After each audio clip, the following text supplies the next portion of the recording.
Ibang item na napakaganda, mga quality imported mula po Australia, guys. Ang pwede nyo mabili dito, lahat ng item. Mga tools, appliances, mga pandekor sa bahay, computer chair meron dito, guys. Mga magagandang mga vacuum cleaners, ang dami, oh.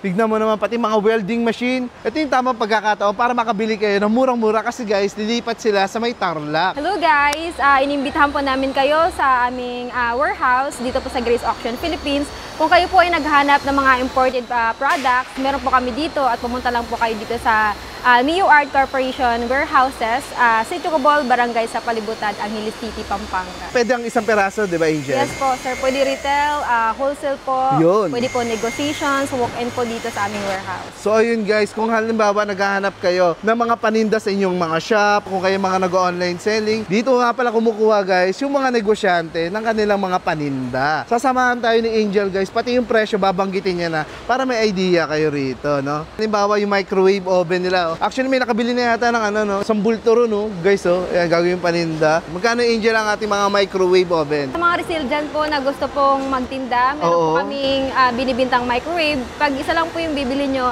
nagre-range po siya ng 1-2. 1-2 ang isang peraso. Grabe, may microwave oven ka na 1-2 lang. Ayan. Pag maramihan naman, wholesale. Pag wholesale po, makukuha lang nyo siya ng 1,000 pesos. Ay, tignan nyo naman guys, oh. Diba? Ang laki na natutubuin mo. Gawin mong ano, halimbawa, 1,500 tumubo ka na 2,000. Ito po, napakaraming microwave. Alin dyan yung may bumili na, Angel? Ito sir, mga sold out na po ito. Ay, sold out ito guys. Kita nyo naman. Binili to ng napakarami. Pati mga lawn mowers. Ayan, oh, may maari na nito guys. Oh. So ito guys, sakto ngayon summer. I'm sure kailangan na kailangan nyo. Mga stand fan. Magkano naman to, Angel? Ito po, naka-sale po kami ngayon. Buy one take one po to. Kung buy one take one po yung bibilhin nyo, 899 po siya. Pero 899? Yes po. Pag isa lang po, makukuha nyo lang po siya ng 500. 500 pesos lang sa kanila guys. Stand pa na po ito. Ayan, oh. Mas maganda kung dalawa, mas makakatipid kayo dahil 899 na lang po yan. So, magkano naman luggage natin? Dami guys, ang lalaki, oh. Ayan, oh. Yes po, makukuha nyo lang po yung luggage namin ng 300 hanggang 400 po. Ganun po. 300 pesos hanggang 400 guys, depende sa laki niyan. Marami nagpi-PM sa akin tungkol sa mga luggage sa mamura. Dito pala guys, oh, kita nyo naman, oh. Pwede mo na katang bilhin lahat.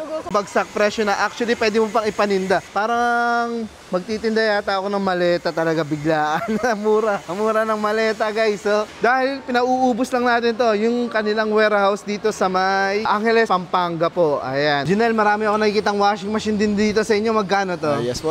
Dati po nakuha po ito ng 12,000. Ngayon po makuha niya na lang po na sa halagang 4,500 na lang po. Yan, mga front load. Oy guys, narinig nyo? 4,500 dating 12. 12K sir.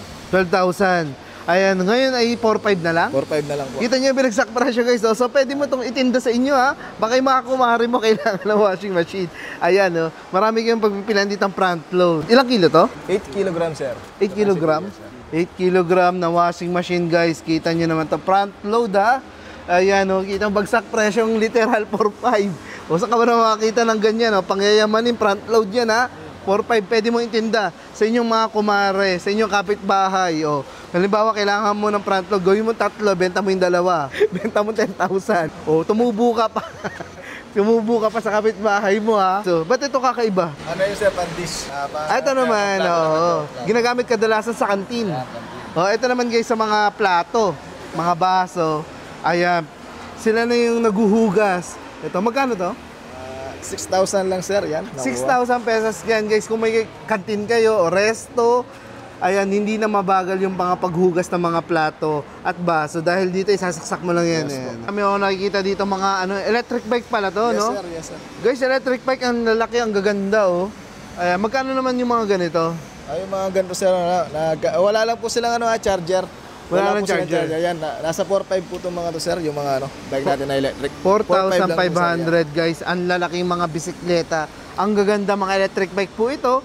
Ayan. So ito, wala lang tong charger guys. Wala ang lang price charger. range nito, dati, nasa 25,000. Yes sir. Nasa 25,000 to guys.